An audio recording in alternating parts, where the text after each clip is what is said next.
William Morris once said, "Have nothing in your house that you do not know to be useful or believe to be beautiful."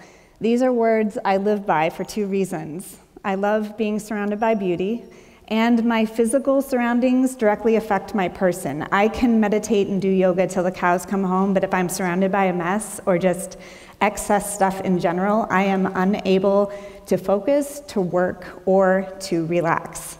A serene space is a requirement for my sanity's sake, both professionally and personally. Clear countertops, an empty sink, clothes put away, an empty desk to write on. The thought alone both focuses and calms me. But the world I live in doesn't readily meet my needs for simplicity. There are more products available to us than ever before. The 1950s era supermarket contained 3,000 different items, but by the 1990s, there were 30,000 items. Let's take a look at a swanky Fifth Avenue apartment in 1943. Notice the lack of clutter, the negative space, the simplicity of it all. This is no longer the ideal, or even if it is to some people, it's nearly impossible to achieve. We as a society are accumulating more than ever before, much of which can be traced back 25 years ago to when imports to America increased exponentially, allowing huge amounts of cheap toys, clothes, and electronics to come our way. As a result of this accumulation, 1 in 11 American households spends over $1,000 a year to rent self-storage space.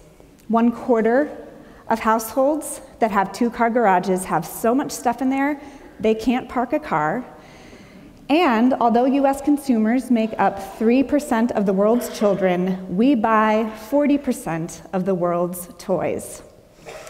So while I find this New York apartment to be the ideal for serenity, it wasn't necessarily attractive to me always. I remember coveting my collections as a little girl. There was the Berenstain Bear book collection, the pencil collection, I don't understand, the teddy bear collection, and most importantly, my dolls. I wanted more of all of it. I was a child of the 80s and 90s.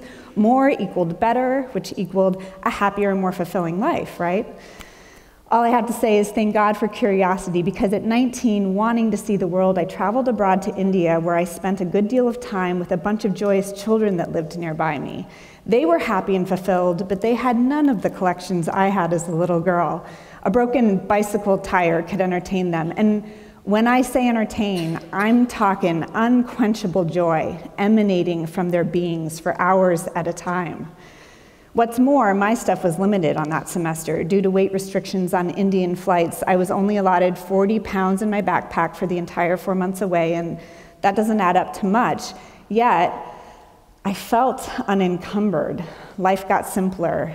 It was freeing, and my days became filled with experiences and not stuff. So a seed was planted, but it wasn't enough for me to change my habits. I judged American consumerism, but I bought tons of trinkets on that semester abroad. Many were for friends and family, but many were for me. I shipped a huge box of touristy gear back to my parents' house, but this was a unique circumstance, right? Possessions equal memories, right? That box was proof that my life had forever changed. It was proof that I was an adventurer, a world traveler. How I came to believe otherwise has been an eye-opening experience. I became a minimalist when my passions and my goals became more important than my possessions. 7 years ago, I started writing in earnest. It took me by surprise. For the better part of my life, I had dreamed about and pursued acting, and here I was, rolling out of bed, planting myself at my desk, beyond motivated, beyond fulfilled. It was a passion I never knew I had, and I was willing to go to any lengths to continue doing it for as long as I was around. I was living in New York at the time, sharing an apartment with 2 roommates, living paycheck to paycheck, but I never felt lacking. After all, India had taught me the value of the experience. But the more I wrote, the more I needed space to daydream, to brainstorm, to create. So here's the thing about necessity being the mother of invention. My bedroom walls weren't going to magically expand. I had to create space within the confines I was given.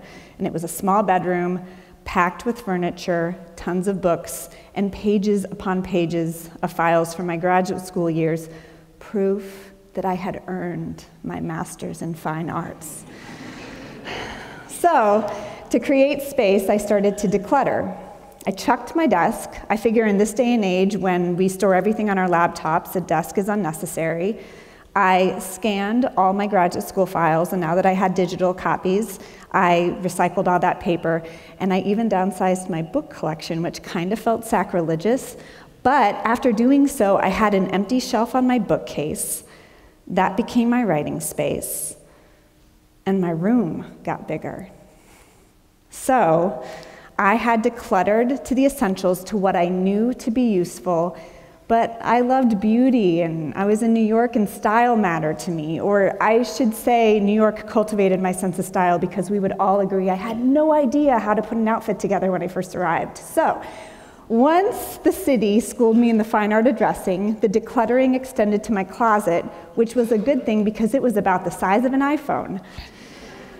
I got rid of anything that didn't make me feel like $1 million. I was ruthless about it, and the result was awesome. Gone were the days of hemming and hawing in front of a mirror, wondering if I looked okay.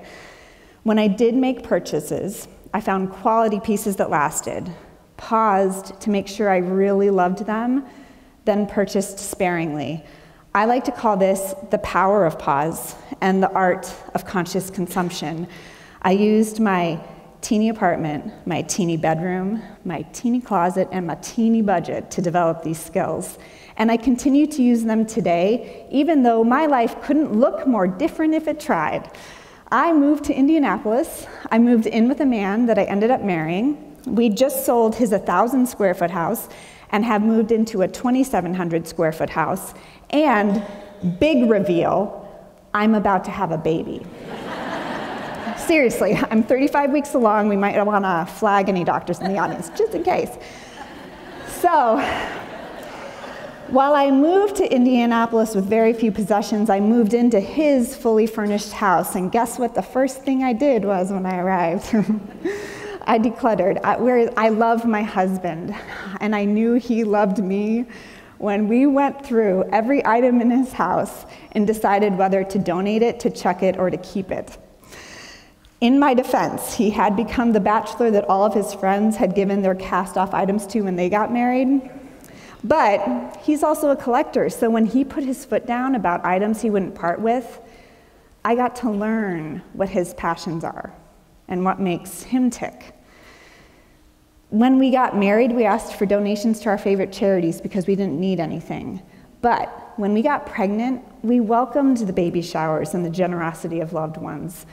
I don't want minimalism to shackle me, just like I don't want to be shackled by stuff. So in this season of accumulation, I have instituted the power of pause and the art of conscious consumption to design a baby registry. I have culled that list more than you would like to know. Conscious consumption requires a lot of research, and I have gone to town designing a nursery I love. But when the baby years are over, I will declutter what is no longer necessary and pass on the baby gear to another round of expectant parents. Now, I'm very aware that I could be carrying a hoarder who hates show tunes. But you know what they say, when the student is ready, the teacher appears. So, while I look forward to discovering her sense of style right along with her, I also plan to use simple living to instill values in her life. When I teach my little girl to put her toys away in the living room, it won't be just because I can't stand a mess.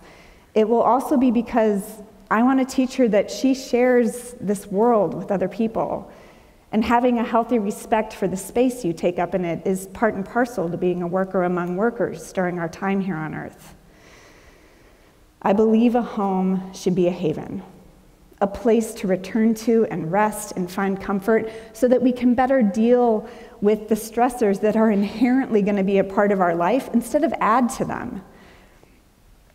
When asked how he created his masterpiece, Michelangelo said, It was simple.